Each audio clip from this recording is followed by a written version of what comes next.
नमस्कार सर्वांना, स्वागत आहे तुमचं माझ्या आणखीन एका नवीन ब्लॉगमध्ये. आणि आजचा ब्लॉग जो आहे तो मकर संक्रांती स्पेशल ब्लॉग असणार आहे. त्यामुळे व्हिडिओ स्किप न करता शेवटपर्यंत बघत राहा. मकर संक्रांतीच्या आदल्या दिवशी भोगी असते, तर भोगीच्या दिवशी मी हे सुगड आणले होते आणि आमच्याकडे असे काळे सुगड आणतात. तुमच्या भागामध्ये कसे आणतात हे कमेंट करून सांगायला विसरू नका. आणि या मोठ्या सुगडांसोबत हे छोटे सुगडसुद्धा तुम्हाला दिसत आहेत. याचं कारण काय आहे हे पुढे मी व्हिडिओमध्ये शेअर करेलच. काळे सुगड असतील किंवा लाल सुगड असतील, दोन्हीही सुगडांना आणल्याबरोबर अशा प्रकारे पाण्यामध्ये थोडा वेळासाठी भिजवत ठेवायचं, जेणेकरून त्यांचा रंग जो आहे तो आपल्या हाताला लागत नाही. तर पहा, भोगीच्याच दिवशी अयोध्येहून आलेला अक्षत कलश आमच्या सोसायटीमध्ये आणला होता आणि त्यामध्ये बराचसा वेळ माझा गेला. दर्शन वगैरे घेतलं, त्यानंतर तो कलश दुसऱ्या सोसायटीमध्ये गेला. तुमच्या भागातही येऊन गेला असेल आणि पत्रिका आणि अक्षता तुमच्या घरापर्यंत पोहोचले असतील. कोणाकोणाच्या घरी अक्षता आणि पत्रिका आलेल्या आहेत हे कमेंट करून सांगायला विसरू नका. तर बघा, भिजवत घातलेले आहेत हे सुगड आणि त्यानंतर मला स्वयंपाक पण करायचा होता. आज भोगी असल्याने भाजी वगैरे मी निवडून ठेवली होती. कालच्याच ब्लॉगमध्ये मी ते शेअर केलं होतं. पण भोगीच्या दिवशी त्या भाजी व्यतिरिक्त मुगाच्या डाळीची खिचडी पण केली जाते. तर बघा, इथे बाजरीची भाकरी मी बनवलेली आहे तीळ लावून आणि त्यानंतर मिक्स भाजी बनवली. तर आमची जी मिक्स भाजी असते थोडीशी स्पायसी असते, म्हणून मी त्यासाठी वेगळी ठेवली. आणि आमची जी आहे ती थोडीशी तर्रीदार मसालेदार अशी बनवलेली आहे. त्यामध्ये तीळसुद्धा घातलेले आहे. तर झालेली आहे भाजी तयार. आता भोगीचा सगळा स्वयंपाक इथे झालेला आहे. कुकर लावलेला आहे, ज्यामध्ये मुगाच्या डाळीची खिचडी बनवणं खूप महत्त्वाचं असतं. तर कुकर देखील लावलेला आहे. अशा प्रकारे भोगी जी आहे ती मी अगदी साधेपणाने साजरी केलेली आहे. आमच्याकडे फारसं काही भोगीच्या दिवशी नसतं. त्यानंतरचा हा दुसरा दिवस मकर संक्रांतीचा. तर बघा, सुगडांची पूजा मकर संक्रांतीच्या दिवशी केली जाते. तर अशा प्रकारे आमच्याकडे मांडणी करतात. चौरंगावरती कापड वगैरे ठेवून त्यावरती हे सुगड पूजले जातात. तर कोणतीही पूजा किंवा सेवा करण्याआधी दीप प्रज्वलित केला जातो. आता मी तयार होऊन आले नव्हते, पण मांडणी करून ठेवत होते, म्हणून अग्नी प्रज्वलित करून सर्व सुगडांची मांडणी मी ते करत आहे. पहा, घरामध्ये जेवढ्या सवाष्ण स्त्री असतात ना, प्रत्येकीचे 5-5 सुगड असतात. आता गावाकडे गेले ना, तर आमच्या तिघींचे असे 5-5 म्हटलं तरी अशी रास सुगडांची दिसते. पण आता शहरीकरणामुळे आम्ही इथे औरंगाबादला राहतो, त्यामुळे मला इथेच पूजा मांडणी करावी लागते. तर पहा, सुगड मी भिजत घातलेले मस्तपैकी यांना हळदी-कुंकू लावून घेतलेलं आहे. 5 मोठे सुगड आणि 5 छोटे सुगड. याचं कारण म्हणजे आमच्याकडे लेकुरवाळे सुगड देखील पूजले जातात. बरेचसे व्हिडिओ मी बघितले, पण एकाही व्हिडिओमध्ये मला हे छोटे लेकुरवाळे सुगड दिसले नाही. म्हणून असं वाटलं की मी या व्हिडिओमध्ये आमच्या भागातली पद्धत तुमच्यासोबत शेअर करावी. आमच्याकडे असे मोठे 5 सुगड घेतले जातात आणि त्यामध्ये आपण जे सगळ्या प्रकारचं शेतकऱ्यांचं धान्य असतं ते टाकलं जातं. जसं की गाजर, बोरं, त्यानंतर गव्हाच्या ओंब्या असतील, ते सर्व यामध्ये टाकलं जातं. आणि जे छोटे सुगड असतात त्यामध्ये मात्र जो पांढरा हलवा असतो तो टाकला जातो. मोठे 5 सुगड घेतलेले आहेत आणि छोटे 5 सुगड घेतलेले आहेत. प्रत्येक सुगडासमोर एक छोटं सुगड ठेवायचं. त्याला म्हणतात लेकुरवाळ्या सुगडांची पूजा. आणि त्यासोबतच ही पंती वरती ठेवली जाते, ज्यामध्ये आमच्याकडे तीळ आणि साखर ठेवतात. बऱ्याच जणींकडे मी बघितलं या पंतीमध्ये तीळ आणि गुलाल मिक्स करून ठेवतात. आणि ज्यावेळेस आपण हा सुगड ओवसायला जातो, त्यावेळेस तीळ आणि गुलालाने त्या सवाष्ण स्त्रीच्या भांगेमध्ये तो गुलाल भरला जातो. बघा, हा मकर संक्रांती असल्याने हळदी-कुंकू नवीन थोडंसं का होईना विकत आणतात. आणि यासोबतच वाण जे आपण देतो ते 13 का होईना आजच्या दिवशी आणले जातात. आता हळदी-कुंकू आपण करतो त्यावेळेस तर आपण वाण देतोच. आणि आपण हे जे वाण ओवसायला जातो त्यावेळेस खरा मान जो आहे तो बोर, ऊसाचे तुकडे, हरभरा, त्यानंतर गाजराचे तुकडे, हे सर्व मिश्रित जे वाण असतं त्याचाच मान असतो.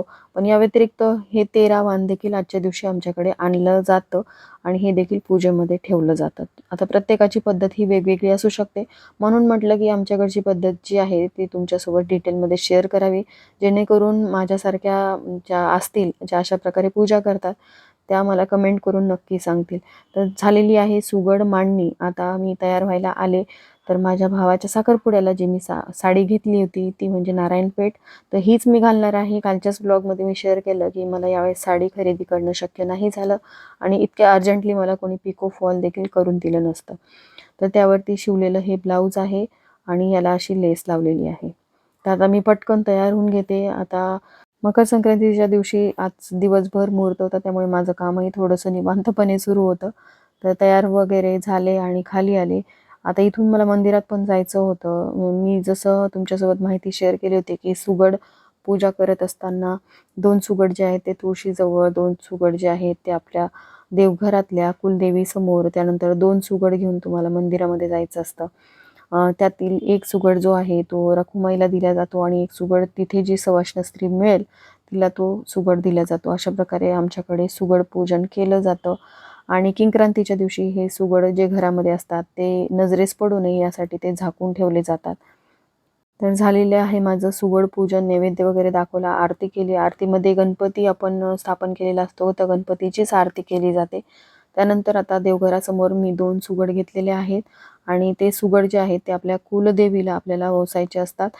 मध्यंतरी एका वर्षी कोरोना काळामध्ये सर्व मंदिरं बंद होती. त्यावेळेस आपल्याला सुगड पूजन जे आहे ते घरच्या घरीच करायचं होतं.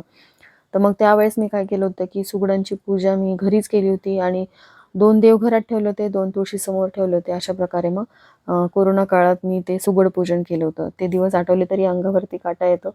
पण आता ती वेळ नाही. आता आपण मस्तपैकी मंदिरांमध्ये जाऊ शकतो.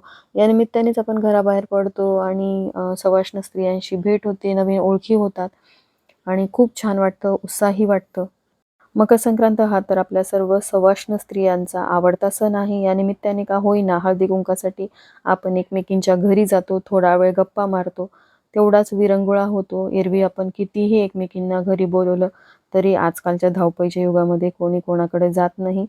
पण याच निमित्ताने म्हणजे मकर संक्रांतीच्या सणाच्या निमित्ताने एकमेकांकडे जाणं होतं, विचारांची देवाणघेवाण होते आणि एक छान आपलं गेट टुगेदर पण होतं. मराठवाड्यात तर आदल्या दिवशी म्हणजे भोगीचे भोगविडे असतात, दुसऱ्या दिवशी देखील विडे वगैरे असतात, बरंच काही काही असतं. पण विदर्भामध्ये फारच सोपी प्रथा आहे, मला ती आवडते. फक्त सुगड ओवासायचे असतात, त्यामुळे फारसं काम नसतं. पण ज्यांच्याकडे भोगविडे असतात त्यांचा अख्खा दिवस भोगीचा आणि संक्रांतीचा त्यामध्येच जातो. ज्यांच्याकडे भोगविडे दिले जातात त्यांना ही कल्पना असेलच. आता भोगविडे फारसे शहरामध्ये प्रचलित नाहीत, पण खेडेगावामध्ये आजही भोगविडे दिले जातात आणि बऱ्याचशा ठिकाणी शहरातही दिले जातात. पण बायका भोगविडे घेत नाहीत, कारण भोगविडा घेतल्यानंतर तो तुम्हाला कायम म्हणजे आयुष्यभर ती प्रथा सुरूच ठेवावी लागते. म्हणून मग सहसा शहरांमध्ये भोगविडे घेण्यासाठी कोणीही तयार होत नाही. तर झालेली आहे माझी पूजा. आता मंदिरामध्ये जायचं होतं, तर त्यासाठीचं ताट मी तयार करून घेत आहे. 2 सुगड मला मंदिरामध्ये न्यायचे होते आणि ते सुगड त्यासोबतच तिळगुळ असेल, हळदी कुंकू हे सर्व साहित्य घेऊन जवळच असलेल्या मंदिरामध्ये मी जाते. यावेळेस अर्चना देखील इथेच आहे, त्यामुळे तिलाही सोबत घेतलं होतं. दरवेळेस ती गावाकडे असते, त्यामुळे मग मला एकटीलाच जावं लागतं. ही पूजा घरची झालेली आहे. आता मला मंदिरात जायचं आहे. सकाळची या धावपळ गडबड त्यामध्ये तुमच्याशी बोलणं नाही झालं, म्हणून म्हटलं 2 मिनटं तुमच्याशी बोलूयात. तर सगळ्यात आधी तुम्हाला मकर संक्रांतीच्या खूप साऱ्या शुभेच्छा. आणि ही साडी घातलेली आहे माझ्या भावाच्या एंगेजमेंटला घेतली होती आणि आम्ही सगळ्यांनी सेम घेतल्या होत्या. जेव्हा मी साखरपुड्याचा व्हिडिओ शेअर करेल त्यामध्ये तुम्हाला दिसेलच, पण तुर्तास तुम्ही बघू शकताय. त्या व्हिडिओमध्ये माझं थोडंसं जास्त मेकअप आहे, पार्लरवालीने केलं होतं, त्यामुळे थोडंसं हेअरस्टाईल वगैरे पण डिफरंट वाटेल. आणि हे त्यावरती शिवलेलं ब्लाऊज आहे.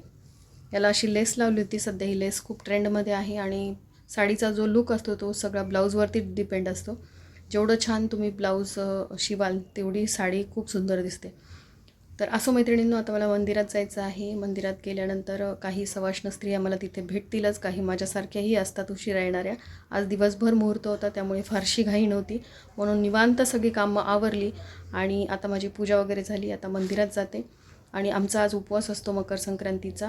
तर सकाळपासून मी काही खाल्लेलं नाही, फक्त फ्रूट्स वगैरे आणि लाडू जे बनवलेले होते तो एक लाडू खाल्लेला आहे. तर चला आता मंदिरात जाते आणि तिथून आल्यानंतर मग मी तुमच्याशी बोलते. या साईडचे जे प्लॉट्स आहेत ते बॉन्डवर आहे आणि म्हणजे मस्त हेअरस्टाईल केली. आता एवढं उशिरा बायका येईल ग. अगं आज दिवसभर होतं ना त्याच्यामुळे नाही, मी मग आलो तर खूप मोठी लाईन होती, इथपर्यंत होतं. आता कमी आहे ग. अर्धी पण आतमध्ये नाही बहुतेक 5% पण नाही राहिले.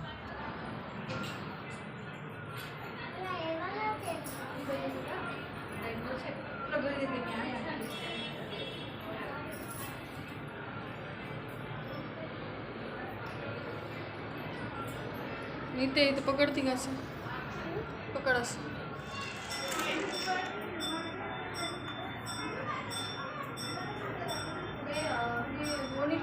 हो ठेव तिथेच.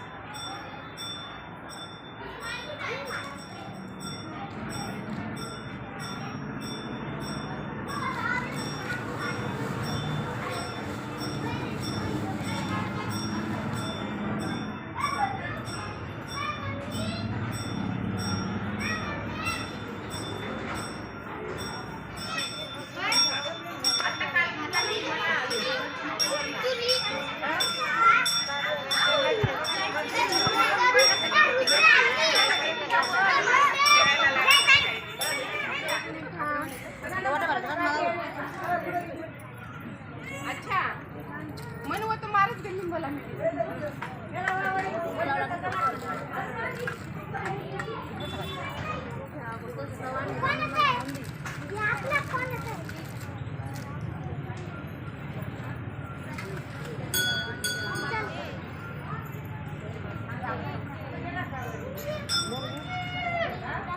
तुला वडी खायची का?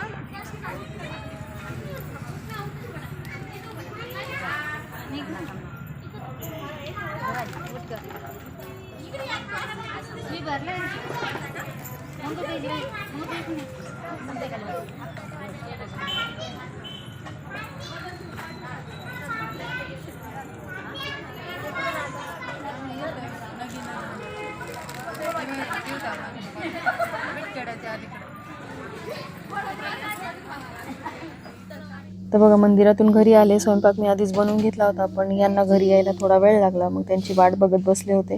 तर आजचा स्वयंपाक तुम्ही बघू शकता. वरण भात आहे, तिळाची पोळी आहे आणि त्यानंतर कढी भजे एवढंच बनवलं होतं.